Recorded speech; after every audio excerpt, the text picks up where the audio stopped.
dar inicio.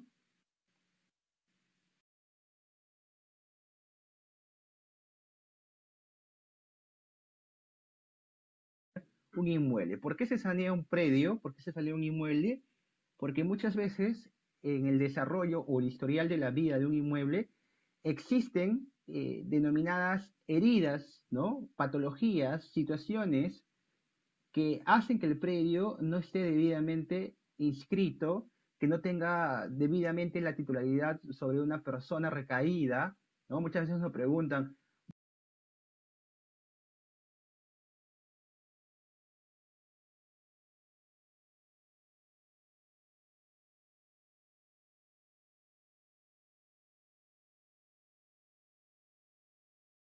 lo compré en documento privado, ahora esa persona ya no existe, era una asociación, han cambiado de directiva y no sé cómo sanear mi propiedad, llegar a registros públicos y acceder justamente a la publicidad registral. Hay muchos casos numerosos donde se aplica el tema del saneamiento físico.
Muy buenas noches, ¿cómo están?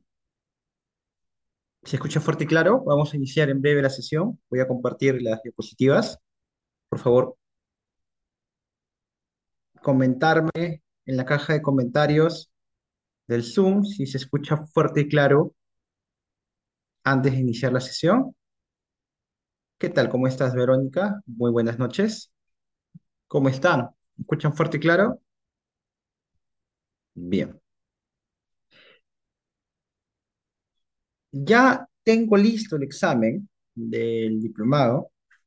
En esta primera parte son 10 preguntas de verdadero y falso, solamente en la parte que toca de los contratos. Ya hacia el finalizar, o pueden preguntar para que le enviemos el examen a su WhatsApp y lo puedan desarrollar. No hay límite de tiempo, el tiempo máximo es hasta una semana después que acabe. Entre más rápido tengan listo su nota, más rápido será obviamente la entrega de la misma. ¿Qué tal? Muy buenas noches. Vamos a hablar sobre el tema de los principios registrales aplicados a los registros públicos.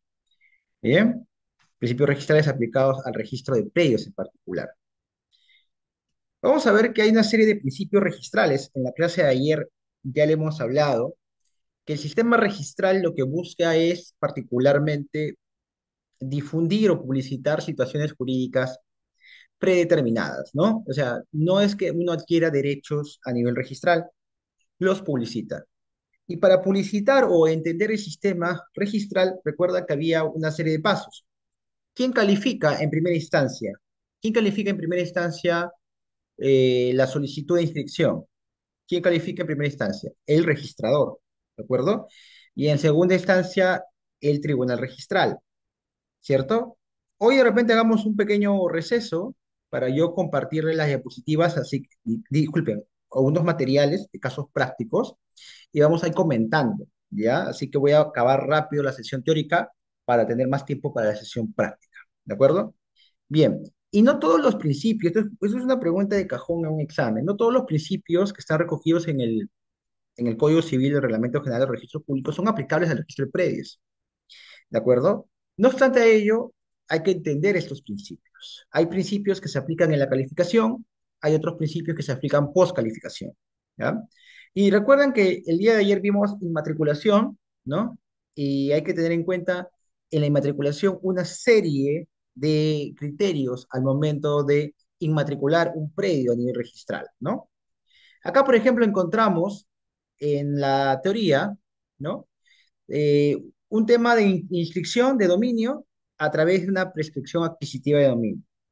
Dice, la sentencia que declara la prescripción adquisitiva de dominio de un predio es título suficiente para la inscripción de primera de dominio en el registro, no siendo aplicable el requisito de antigüedad previsto en el artículo 2018 del Código Civil. Resolución del Tribunal Registral número 00997 ORLC-TR.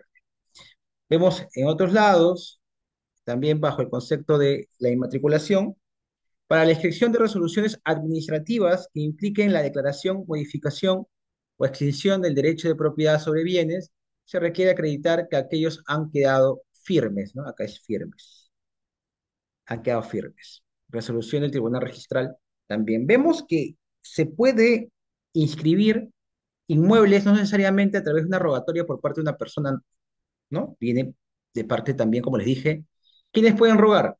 El interesado, el notario, el funcionario público, el juez. Y vemos acá una serie de principios registrales que hay que tener en cuenta, ¿no? Por ejemplo, el día de ayer hemos hablado sobre el artículo de la publicidad registral, pero la publicidad registral hay que entenderla desde dos ópticas. La publicidad registral, desde dos ópticas, lo encontramos en el artículo 2012 del Código Civil.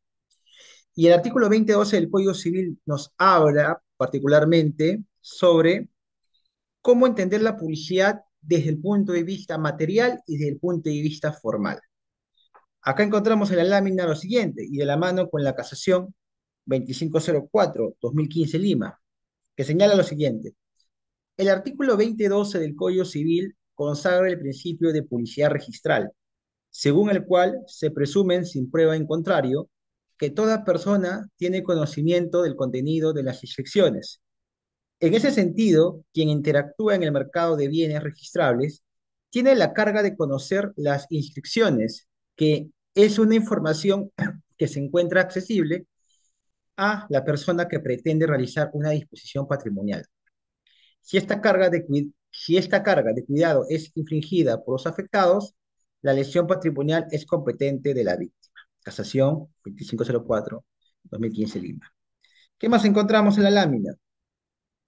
Sobre también la publicidad registral. ¿Qué nos dice? La cognoscibilidad general es un elemento fundamental para la organización del sistema de oponibilidades en el derecho. La publicidad registral constituye un mecanismo más eficiente para oponer derechos. Importante esta casación, ¿ah? La publicidad registral constituye un mecanismo más eficiente para oponer derechos. La inscripción registral nos permite no solo informarnos con facilidad sobre la real situación jurídica del bien inmueble inscrito, sino también permite que terceros, a través del efecto erga omnes, respeten nuestro derecho de propiedad en relación a los efectos jurídicos de la inscripción de documentos existentes. Existen tres sistemas, el constitutivo, el declarativo y el sustantivo. Acá en el Perú, ¿qué sistema registral adoptamos? De estos tres, ¿qué sistema registral adoptamos, según lo que hemos hablado? ¿El constitutivo, el declarativo o el sustantivo? ¿Qué sistema registral adoptaríamos? ¿Ya? ¿Qué sistema adoptaríamos?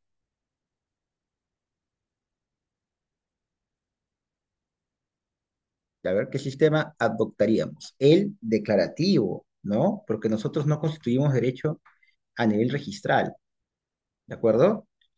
Bien, sigamos con la lámina. Hay otros principios que también vamos a tocar en profundidad el día de hoy que habla sobre la fe pública registral. El derecho, por ejemplo acá, el derecho del usucapiente no prevalece frente al tercero que adquiere el bien del propietario registral, toda vez que en aplicación del artículo 2014 del Código Civil, el tercero que de buena fe adquiere a título oneroso algún derecho de persona que en el registro aparece con facultades de otorgarlo, mantiene su adquisición una vez inscrito su derecho, aunque se anule, rescinde o resuelva el otorgante. Ya, hay otro principio que tiene que ver con lo que vamos a ver, ¿no? Sobre el derecho registral. Estamos hablando en líneas generales porque luego vamos a profundizar cada uno de ellos. Son principios registrales aplicados al registro de predios. Luego otro principio interesante es el principio de prioridad. Tenemos dos principios. En prioridad tenemos dos puntos. Prioridad excluyente y prioridad preferente. El principio de prioridad preferente. La regla de la prioridad establecida en el séptimo pleno casatorio tiene como presupuesto lógico que tanto el derecho de propiedad del demandante como el embargo inscrito o a favor del emplazado se encuentran probados en el proceso no solo en su existencia, sino también en su data. Solo sobre la base de esta premisa fáctica procesal podrá aplicarse dicha regla de prioridad. Vamos a otro principio. Principio de prioridad, cuando el derecho de propiedad sobre el bien subliti se encuentra sustentado por ambas partes, con títulos inscritos en los registros públicos, se debe dilucidar quién es el que tiene mejor derecho de propiedad sobre la base de criterios de oponibilidad. Para ello debe verificarse la fecha de inscripción registral anterior en mérito al principio de prioridad que recoge la regla general para la cual quien es primero en el tiempo es mejor en el derecho, ¿no? Entonces vamos a repasar estos principios desde un punto de vista conceptual. A ver, ya hemos hablado que el principio de publicidad que está recogido en el artículo 2012 nos, en cierta manera, nos obliga a revisar la información que aparece en los registros públicos, porque hay una presunción, ¿se acuerdan? Esta presunción es una presunción jure de jure o juris tantum. La presunción que debemos conocer la información que aparece en los registros públicos. ¿Es una presunción jure de jure o juris tantum? ¿Qué piensan?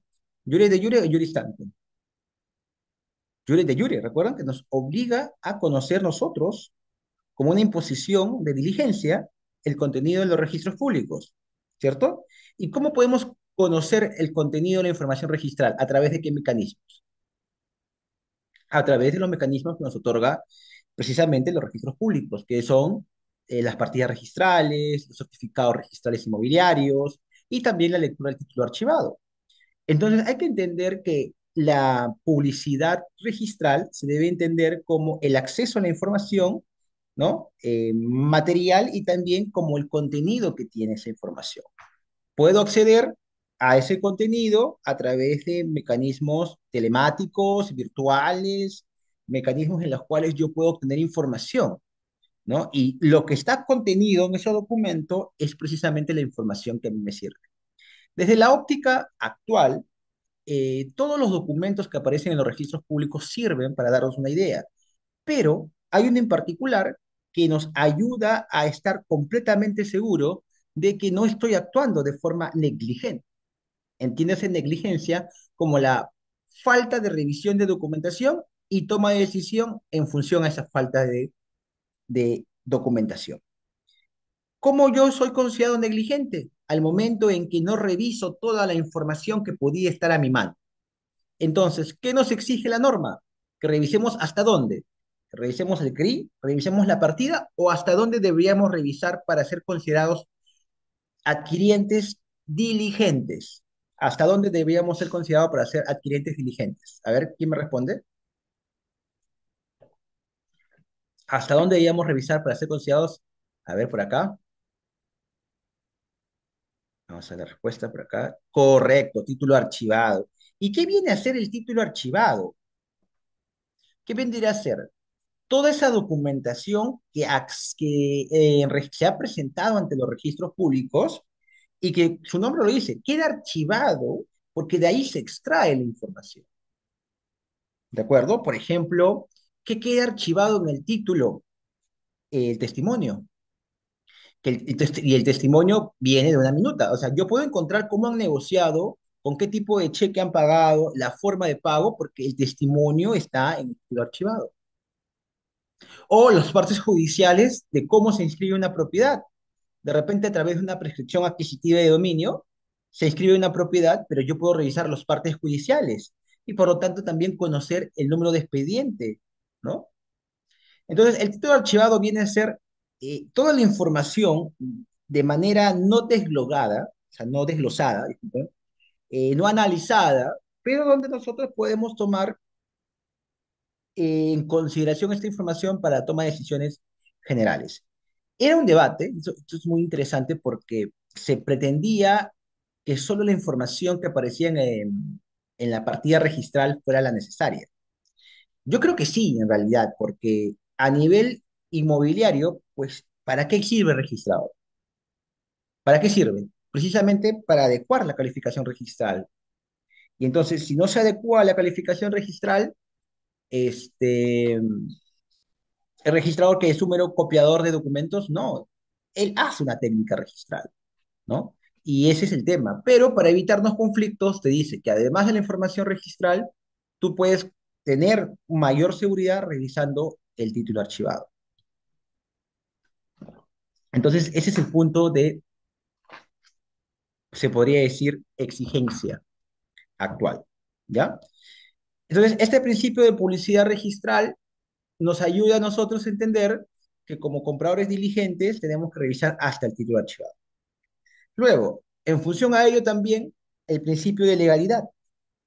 ¿Qué entendemos por principio de legalidad? Precisamente que la información que aparece en los registros públicos se debe adecuar a los requisitos mínimos, ¿no?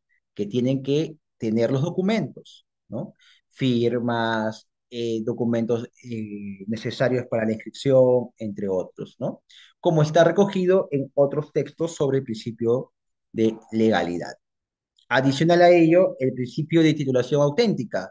Y este es un principio importante porque no se puede acceder a registros públicos porque se me ocurre, tiene que venir de un documento oficial. ¿Cuál es el documento oficial que normalmente viene en la inscripción a registros públicos?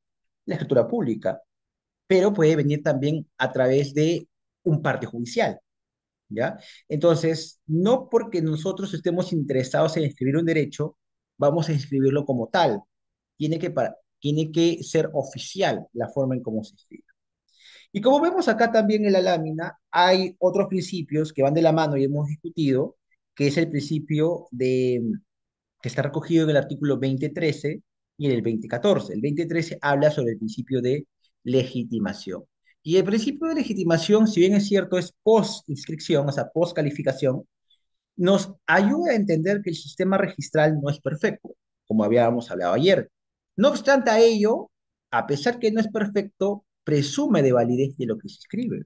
Y quien debería precisamente ir en contra de esa falta de veracidad es el interesado. Por eso que también si estudiamos el tema del Código Civil, para cancelar, ¿no?, asientos registrales por el efecto de la nulidad del acto jurídico, tendríamos 10 años para plantearlo, ¿no? Pero, ¿qué pasa si pasados esos 10 años no lo planteamos? Ahí hay un tema procesal que tener en cuenta, ¿no? Porque el juez podría advertir que la excepción, porque los jueces no aplican las excepciones de oficio. Entonces, por más que pasen 10 años, si es que te demandan nulidad del acto jurídico y tú no planteas la excepción, el proceso sigue. Hay que tener mucho cuidado, ¿no? Sobre todo para aquellos que de repente son demandados nulidad de acto jurídico y se confían y contestan la demanda el último día con la excepción, cuando la excepción se plantea mucho antes. ¿Ya? Pero eso conlleva a que registros públicos no convalidan nulidades, sino lo que hace es que lo registra, lo publicita y esto permite que las personas puedan tomar conocimiento de ello a través de las plataformas digitales y podrá plantear su acción respectiva, ¿ya?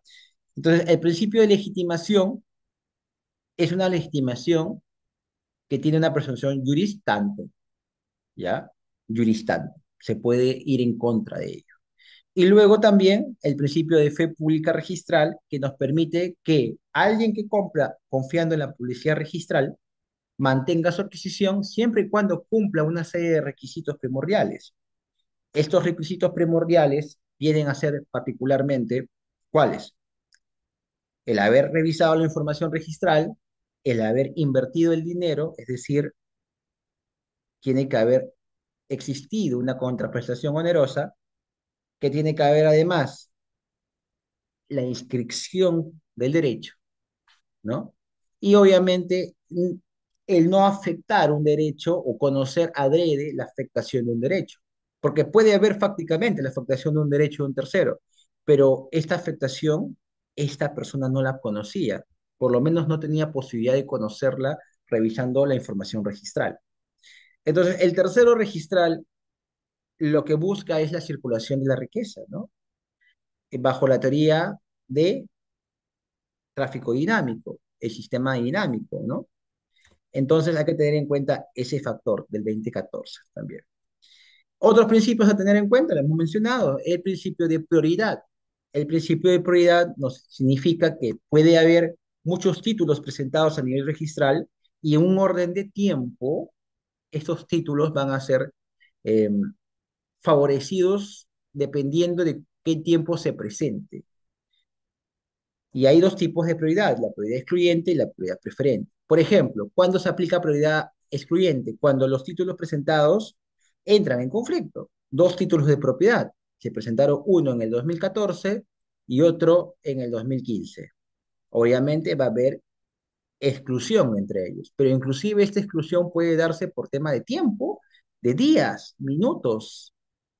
Puede ser que se presente el título, que aún no ha terminado de ser calificado, el 10 de mayo, y luego se presentó otro título el 11 de mayo.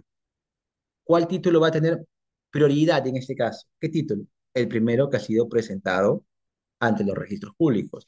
Por eso es muy importante cuando hacen su rogación señalarle al notario que lo haga rápidamente, que no demore, porque podría haber una persona que lo haga, el vendedor lo haga en otra notaría a efectos de perjudicar.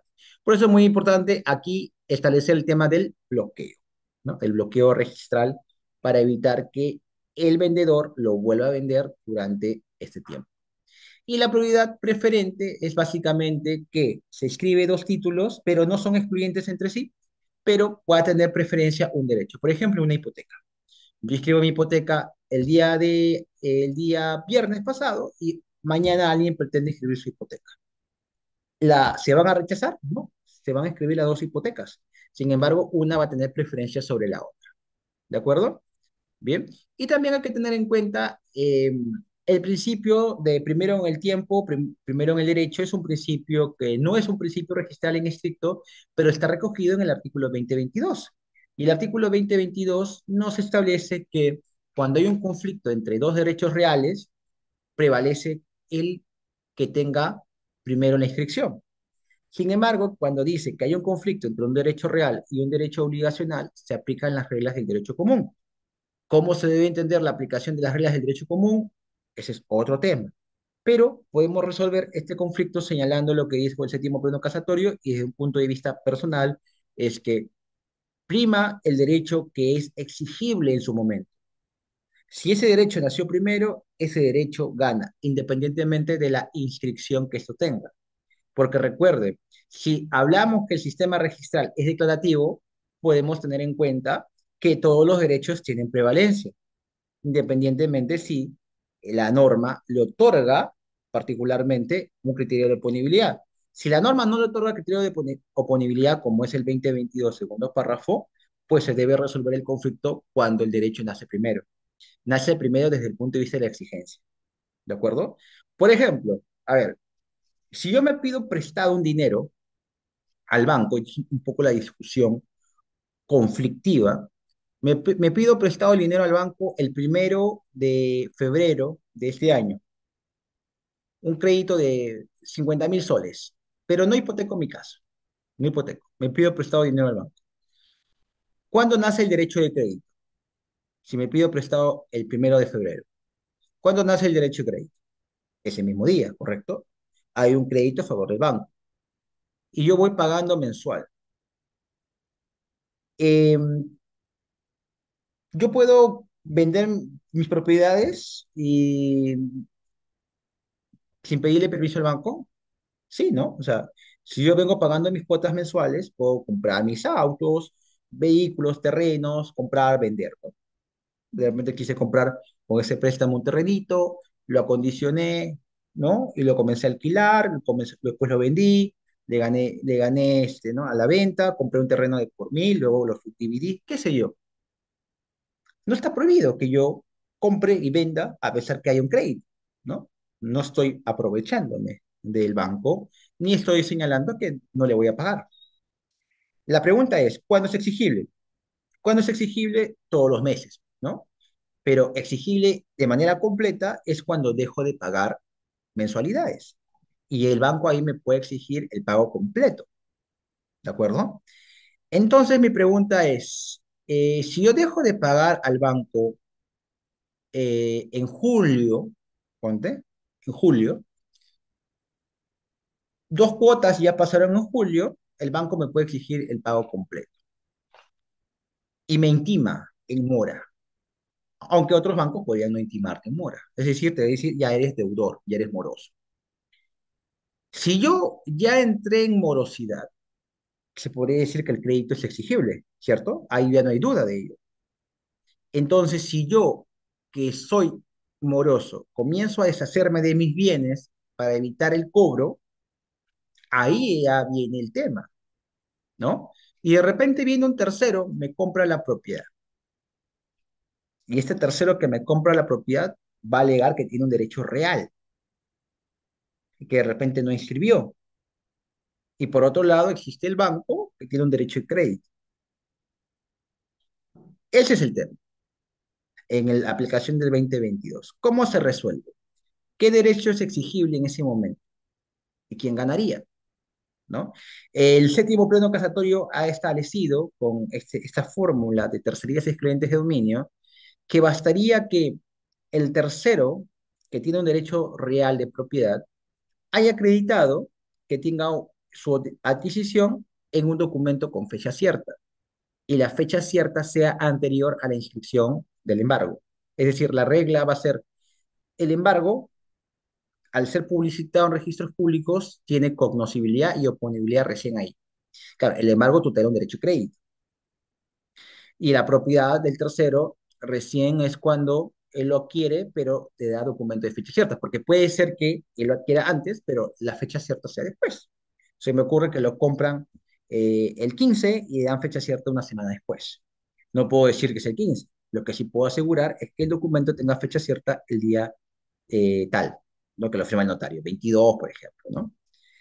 Entonces, ese es el debate en el 2022. Y esos principios se aplican también. Y lo que a veces se olvida de las personas es que de por medio está siempre la buena fe. En el 2022 también debe prevalecer la buena fe. No porque el tercero haya tenido un documento con fecha cierta más antiguo, se descarte el criterio de la buena fe. También tiene que analizarse ahí el criterio de la buena fe a fin de evitar, por ejemplo, estafas o atentar contra los derechos del propietario. Recuerden que a pesar que estamos bajo un sistema dinámico del tráfico, hay que tener en cuenta que también existe el sistema estático. Buscamos proteger al propietario. ¿Y cómo buscamos proteger al propietario? Cuestionando la diligencia de los adquirientes. Pero la carga de la prueba siempre lo tiene el propietario, el afectado. ¿Me dejo entender hasta aquí? ¿Sí? Bien. Preguntas, consultas de estos principios, ¿todo claro? De ayer estaban bien preguntones y eso está muy bueno.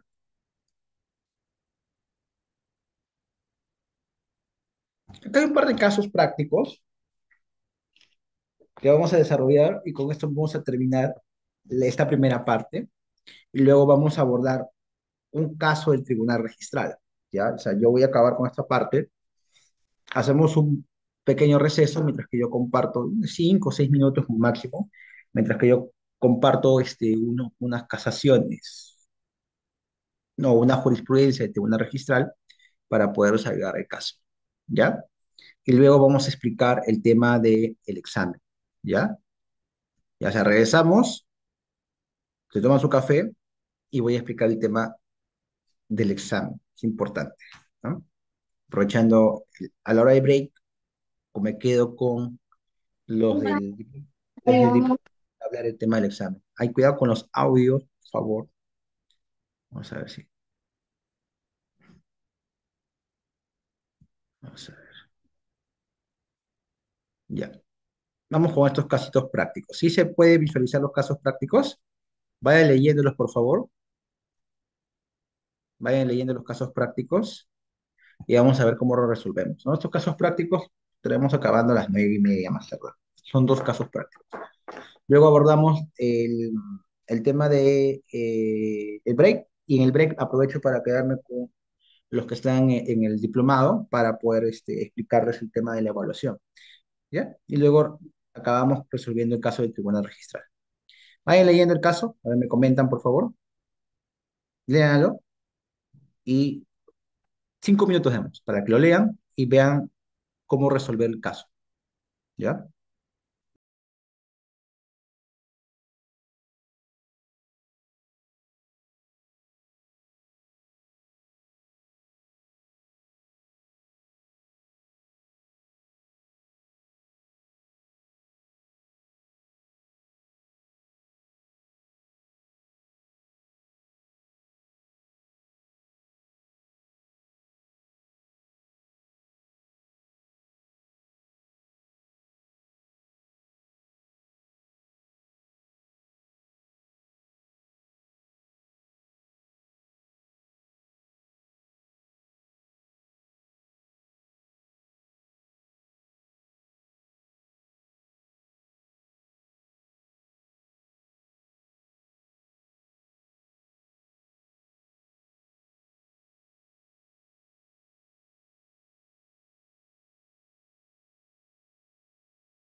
¿Ya estamos con el caso para poder resolverlo juntos? ¿Sí? A ver, vamos con el casito. Dice, recuerden que si a esta vez si quieren participar pueden levantar la mano, no hay problema. Como le dije, el tema de hoy es principios registrables aplicados al registro de predios y conflictos con la propiedad inmueble.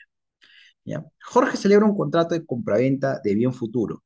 Sabemos que este tipo de contratos, como lo vimos en el bloque uno, son particulares porque uno no adquiere propiedad todavía, ¿no? No adquiere propiedad con la compraventa de un bien futuro. Aquí, ¿es propietario o no es propietario? Cuando uno compra un inmueble futuro, ¿es propietario o todavía no? Todavía, ¿verdad? Hay condiciones para que uno sea propietario, ¿no? Que el bien llegue a existir, ¿de acuerdo? Entonces, Jorge celebra un contrato de compraventa de bien futuro con Luis en función a un futuro departamento, signado con el numeral 301, ubicado en calle Los Tulipanes, 255, La Victoria. Esto está en Lima. Jorge viene pagando las cuotas de forma puntual. Se señaló que el contrato, que el departamento sería entregado el 10 de julio del 2020. Sin embargo, por tema de aislamiento obligatorio, el departamento que ya ha sido construido no se ha independizado. Jorge ha terminado de pagar todas las cuotas y quiere tomar posesión de su departamento. Pero ingrata es su sorpresa cuando descubre que el predio matriz ahora le pertenece a la inmobiliaria La Casa del Futuro, la cual ha comprado e inscrito en registros públicos el 15 de julio del 2020. Ante ello, Jorge le consulta a ustedes como si fueran sus abogados o paga una consulta y les consulta. ¿Qué acciones judiciales debería realizar este? ¿Qué puede hacer Jorge? ¿Cómo podría inscribir su derecho de propiedad? ¿Bajo qué proceso judicial? Eh, ¿Qué tendría que hacer a nivel registral? Tres, ¿cuáles son las consecuencias jurídicas del presente caso en contra de la Casa del Futuro o en contra de Luis? Y además, pues, tienes que determinar en ese momento, en esa situación, quién es propietario del departamento 301. A ver, los oigo. Los oigo o los leo en este caso, no hay problema. A ver, vamos a ver, de repente por audio quieren levantar la mano para responder.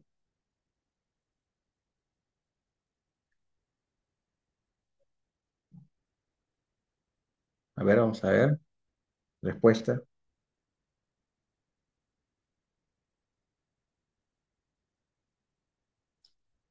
A ver, anímense a participar. Porque acá está relativamente sencillo, ¿no? Solamente hay un poco de análisis ahí.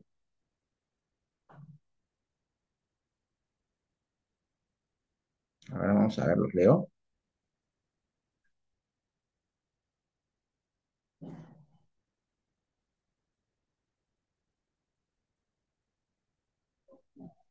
Nadie, nadie, es, nadie quiere participar, ni por algún punto adicional en el examen. A ver, ni por un punto adicional en el examen de repente. Puede levantar su mano con el audio, no hay problema. O escribir ahí la respuesta. ¿Ya? A ver, ¿qué acciones judiciales debería realizar? Bueno, Jorge tiene dos posibilidades, ¿no? Le voy a ayudar con eso.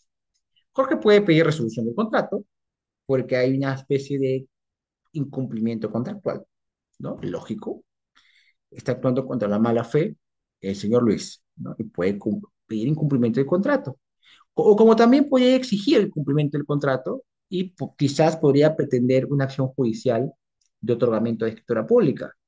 El tema en particular es que para pedir otorgamiento de escritura pública, ¿qué tendría que hacer antes o en paralelo al otorgamiento para que su derecho pueda ser inscrito? A ver,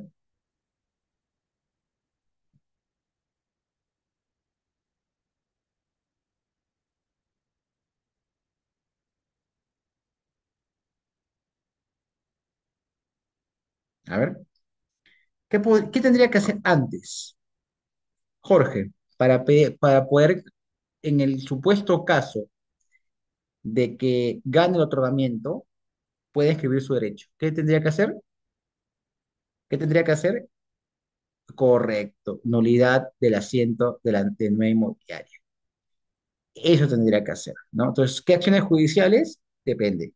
Si ya no quiere o no está interesado en el proyecto, pedir la devolución más una indemnización. Y si todavía estuviera interesado en el proyecto, podría pedir una acción de cumplimiento del contrato, pedir también el tema del otorgamiento de escritura pública y en paralelo una nulidad del acto jurídico. Bien. ¿Cómo podría inscribir su derecho de propiedad? Bueno, una vez que se cancele el asiento registral de nueva inmobiliaria, podría solicitar los partes judiciales, ¿no?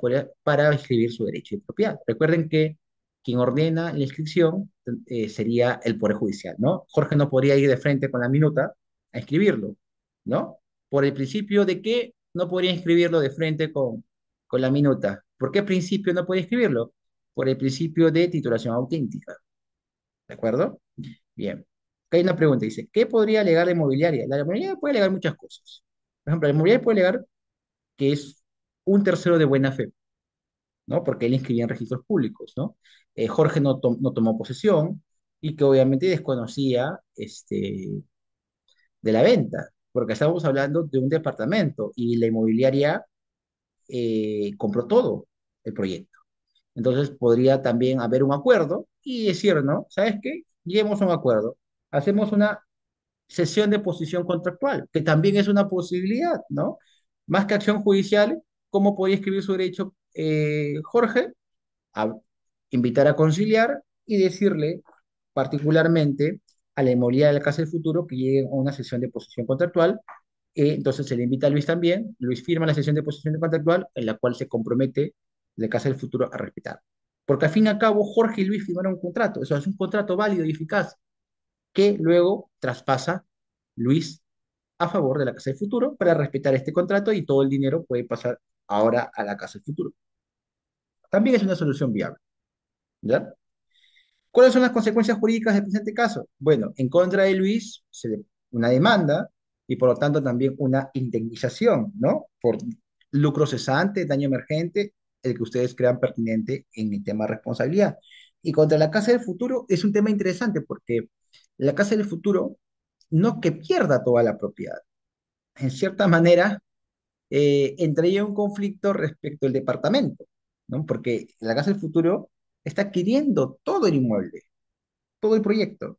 Entonces, ¿cómo haría o cómo entra en conflicto un departamento, este espacio, con ellos. Sí, aún no está independizado, ¿no? Ese es un tema interesante. Entonces, si vamos netamente como que si la unidad inmobiliaria se respetara, entonces la Casa del Futuro tendría que aceptar que el departamento 301 pase a nombre de Jorge, ¿no? Para no entrar en conflicto. Ujú. Pero prevé independización, porque también hay un pero ahí, ¿no? Jorge puede ganar el otorgamiento de escritura pública, pero ¿cómo escribe, ¿no? ¿Cómo escribe el otorgamiento si es que no ha sido independizado el inmueble, ¿no? Es otro tema a que tener en cuenta. Y al final, ¿quién es propietario del departamento 301? Esa es otra pregunta, ¿no? Eh, si al final alegamos que la Casa del Futuro es un tercero de buena fe, pues la Casa del Futuro lo es. Teniendo en cuenta esto, si la Casa del Futuro es tercero de buena fe, Jorge no le queda otra que pedir una demanda de simplemente de resolución de contrato con una indemnización. Con lo cual, la respuesta de la dos también cambia, ¿no? ¿Cómo podría inscribir su derecho de propiedad? No podría. Lo único que podría hacer es que luego de iniciar el juicio con Luis, solicitar la venta a la Casa del Futuro o llegar a un acuerdo tripartito, ¿no? Que también es una posible solución, ¿ya? Bien. Quedaos hasta aquí, vamos al siguiente caso. Léanlo, por favor, damos 5 minutos.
Ya, vamos al caso 2. Manuel Gómez ha celebrado un contrato de compraventa de fecha 20 de agosto del 2001 con la sociedad de gananciales conformada por Víctor Mendiola y Rita Granados. La compraventa no ha sido inscrita en registros debido a que Manuel Gómez le exige a la sociedad de gananciales terminen de pagar las 60 cuotas del terreno. Llegada la fecha y terminando de pagar las cuotas, la pareja le exige que firmen la escritura pública, ante lo cual Manuel Gómez se niega, pidiéndoles más dinero. La pareja rechaza dicha propuesta y medita las acciones a tomar. Luego de un mes de dicha discusión, llega una demanda de reivindicación contra ellos de parte del señor Juan Gómez, hermano de Manuel Gómez, quien señala haber comprado e inscrito su propiedad el 30 de agosto del 2007. Preguntas puntuales. Y teniendo en cuenta que la pareja ha construido sobre el terreno 2 pisos y viene pagando el impuesto predial, los árbitros, etcétera, ¿no? Lo pueden hacer porque tienen un contrato y seguro esto lo pasaron información a la municipalidad. ¿Quién es propietario del terreno? ¿Qué debe contestar en la demanda? ¿Y cómo podrían hacer frente a este caso si van a defender, por ejemplo, a la sociedad conyugal o si van a defender a Juan Gómez? A ver, escucho respuestas.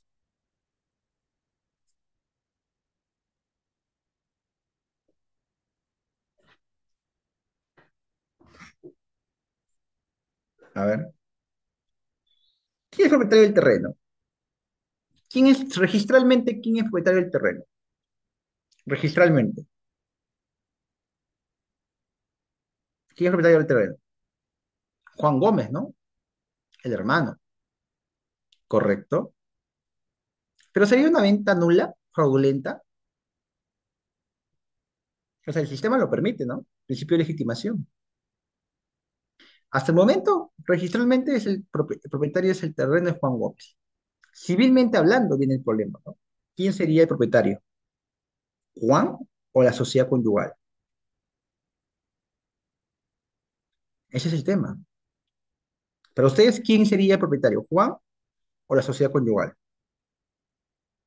¿Quién sería el propietario? Civilmente hablando, no registral, sino civilmente hablando. ¿Quién sería el propietario?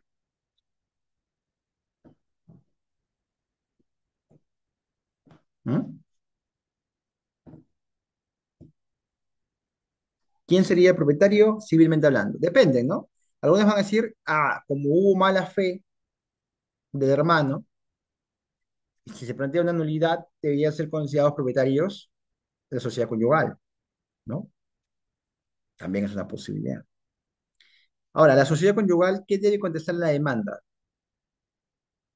¿Que ellos deben ser desalojados? ¿Tendrían algún título de por medio? ¿Podrían plantear una acción de mejor derecho y propiedad de repente?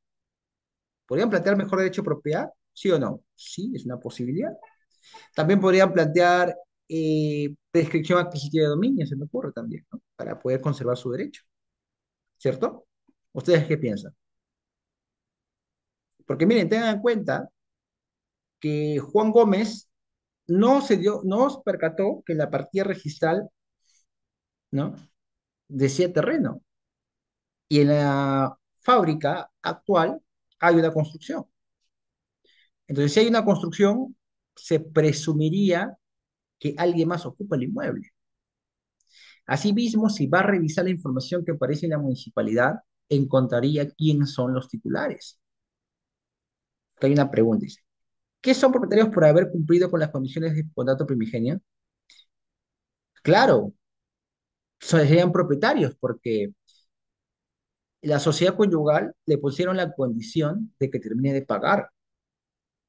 Entonces, el contrato primigenio les permite acceder a ese derecho cuando terminen de pagar, ojo, lo cual hicieron antes de Juan Gómez. Entonces, lo que hizo Manuel Gómez, de repente, y ahí viene la discusión, aprovechó que su hermano estaba interesado en la propiedad y le hizo una oferta a su hermano. No necesariamente estén confabulados, ojo, el hecho de que sean hermanos no significa necesariamente que estén confabulados, pero es una posibilidad. Pongámonos en los dos escenarios. Primero, el que no están confabulados.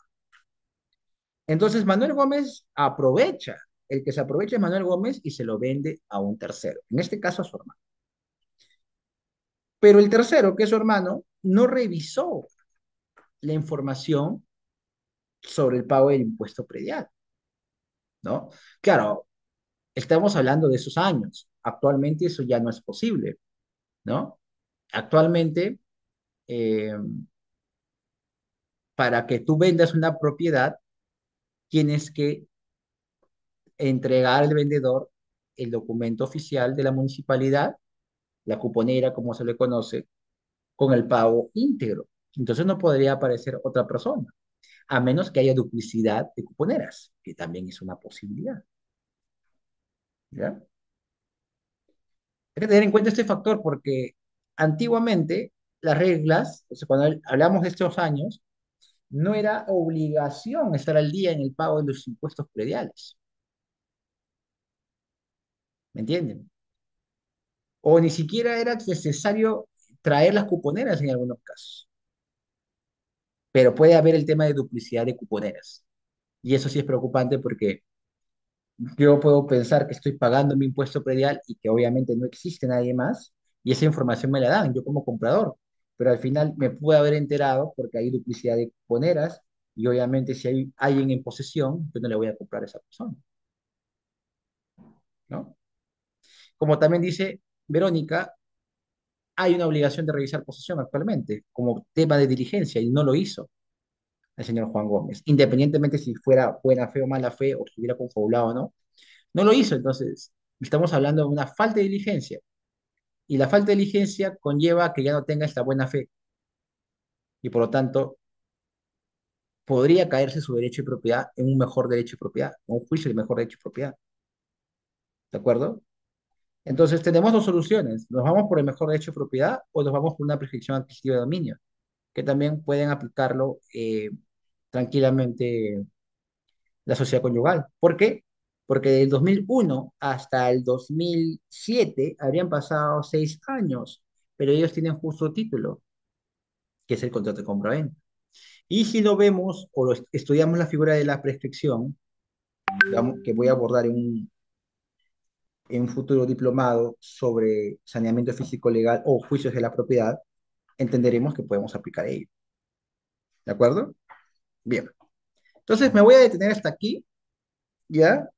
Con la clase, porque voy a quedarme con los alumnos del diplomado explicando el examen. ¿De acuerdo? Así que hasta aquí me detengo con la clase del día de hoy sobre principios registrales y solución a casos inmobiliarios y me voy a quedar con los alumnos del diplomado. ¿De acuerdo? Igual, si no están los alumnos del diplomado, va a quedar grabado para ellos. ¿Ya? ¿Estamos bien? Bien. Gracias a todos los que han participado el día de hoy. Falta una última clase que es el día jueves, ¿de acuerdo? Y con esto terminamos la sesión del diplomado. Bien, vamos entonces con, voy a dejar de compartir acá, voy a compartir el examen, permítanme un segundo.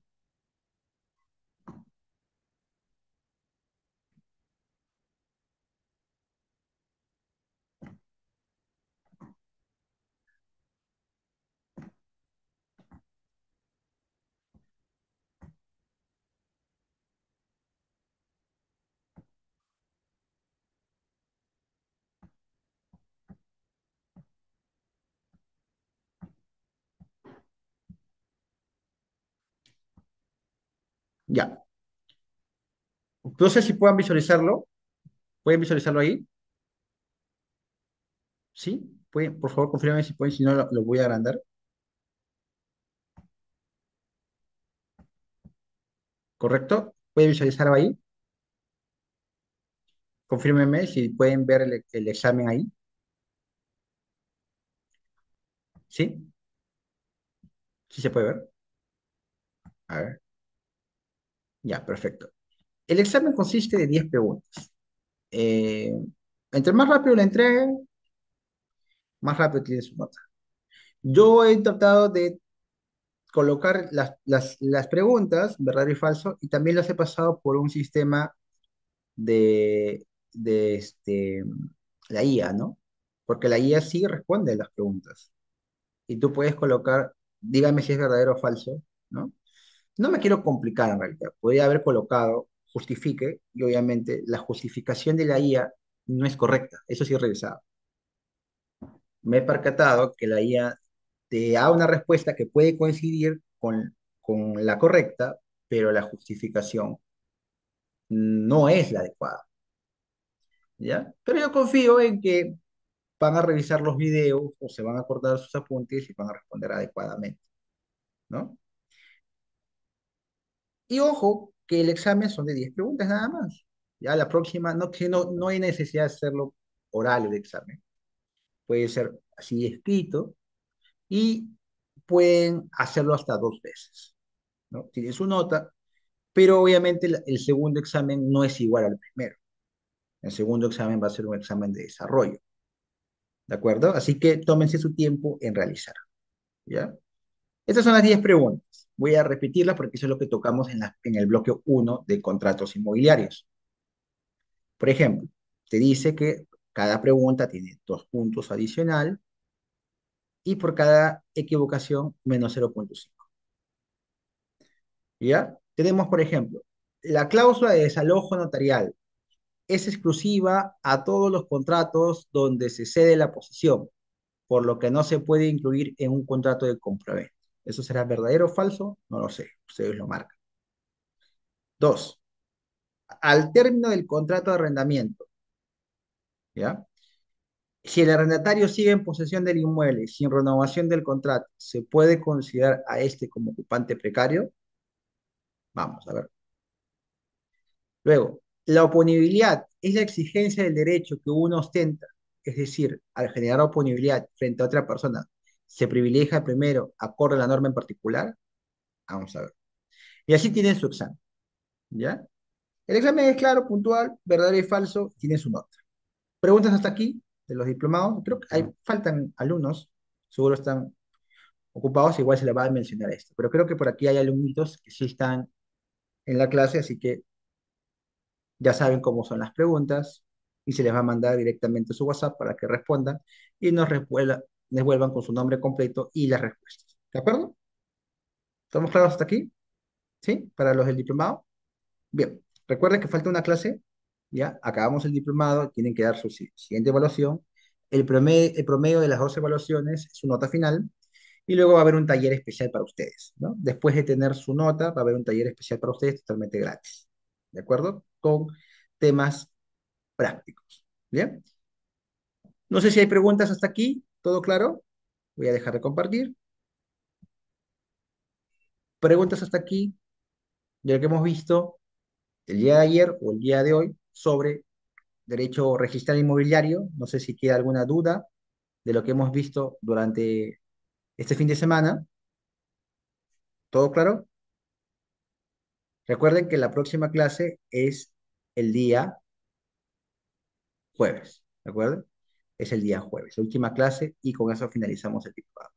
Bien, si no hay más preguntas, tengan un buen fin de semana. Nos vemos en la próxima sesión. Gracias a todos.